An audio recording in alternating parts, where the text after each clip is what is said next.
माता की जय जय श्री राम। আজকে আমাদের মধ্যে উপবিষ্ট হয়েছেন বিশ্বের সর্বশ্রেষ্ঠ জনপ্রিয় নেতা 140 কোটি ভারতবাসীর নয়নের মণি, ভারতবর্ষের যশস্বী প্রধানমন্ত্রী, শ্রদ্ধাস্পদ প্রণম্য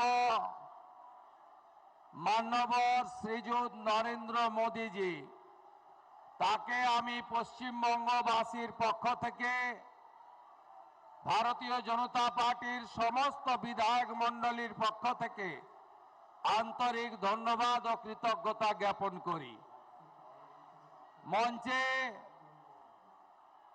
আমাদের ভারতবর্ষের রেলমন্ত্রী অশ্বিনী বৈষ্ণবজি, রাজ্য সভাপতি সাংসদ শ্রমিক ভট্টাচার্য, মান্যবর 2 কেন্দ্রীয় রাষ্ট্রমন্ত্রী পশ্চিমবঙ্গের প্রতিনিধি ডক্টর সুকান্ত মজুমদার, শান্তনু ঠাকুর এবং বিহার সরকারের মান্যবর মন্ত্রী মঙ্গল পাণ্ডেজি সহ সম্মানিত মঞ্চ। আমরা প্রত্যেক দিনই বলি, কিছুদিন আগেও আমি গাজলে চাঁচলে সভা করেছি, আজকে আমরা আমাদের নেতার কথা, বিশ্বের শ্রেষ্ঠ নেতার কথা শুনব। মাননীয় নরেন্দ্র মোদীজি আলিপুরদুয়ার থেকে শুরু করে আজ মালদা শুধুমাত্র পরিবর্তনের সংকল্প বা জয়ের লক্ষ্য নিয়ে আসেননি, 2 হাত ভরে এই বাংলাকে হাজার হাজার কোটি টাকার উন্নয়নের ডালি নিয়ে এসেছেন। কিছুদিন আগে এই জেলারই মোথাবাড়ির বিধায়ক রাজ্যের রাষ্ট্রমন্ত্রী বলেছিলেন যে মুখ্যমন্ত্রীকে ফোন না করলে আবাসের বাড়ি পাওয়া যাবে না।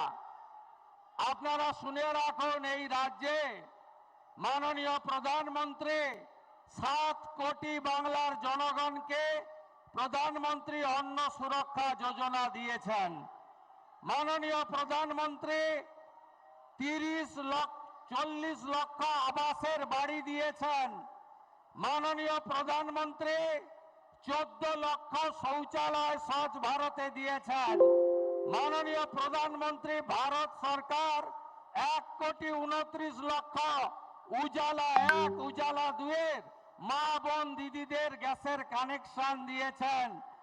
এমনকি 50 লক্ষ কৃষক পরিবার PM কিষাণ সম্মান নিধি পাচ্ছেন, কাউকে ফোন করতে হয়নি। পরিবর্তন আনুন, কাউকে ফোন করতে হবে না। বাংলার মানুষ, বাংলার গণদেবতা, বাংলার জনতা জনার্দনের যা প্রয়োজন, নরেন্দ্র মোদীজির নেতৃত্বে রাষ্ট্রবাদী সরকার 20টা রাজ্যের মতো এখানেও পৌঁছে দেবে। কথা না বাড়িয়ে এই মালদা জেলা সীমান্তবর্তী জেলা, যারা দেশভাগের বিভীষিকা নিয়ে নিজেদের ধর্ম রক্ষা করার জন্য, প্রাণ বাঁচানোর জন্য ভারতবর্ষে এসেছিলেন, কংগ্রেস তাদেরকে কিচ্ছু দেয়নি। স্বাধীনতার এতদিন পরে 2019-এ মাননীয় প্রধানমন্ত্রী সিটিজেনশিপ অ্যামেন্ডমেন্ট অ্যাক্ট দিয়ে হিন্দু শরণার্থীদের তিনি নাগরিকত্ব দিয়েছেন। তাই প্রধানমন্ত্রীজিকে আমরা আরেকবার প্রণাম জানাই। শুধু তাই নয়, 2024 সালে আগস্ট মাসের পরে রাজনৈতিক পরিবর্তিত পরিস্থিতিতে বাংলাদেশ থেকে অনেক হিন্দু প্রাণ বাঁচাতে ভারতে এসেছিলেন, আর পশ্চিম বাংলার মমতা ব্যানার্জির পুলিশ তাদের ধরে ধরে জেলে পুরছিল। মাননীয় প্রধানমন্ত্রী ভারত সরকার 1 সেপ্টেম্বর 2025 নোটিফিকেশন দিয়ে বলেছে, কোন হিন্দু শরণার্থীর গায়ে কেউ হাত দিতে পারবে না, হাত দিতে পারবে না, হাত দিতে পারবে না। তাই নরেন্দ্র মোদীজিকে বলবো, জনগণকে বলবো, হিন্দু শরণার্থীদের বলবো হিদ মাজারে রাখবো, তোমায় ছেড়ে দেব না, ছেড়ে দিলে সোনার গৌর আর যে পাবো না। সবাই ভালো থাকবেন। জয় জয় শ্রীরাম। এখন আপনাদের সামনে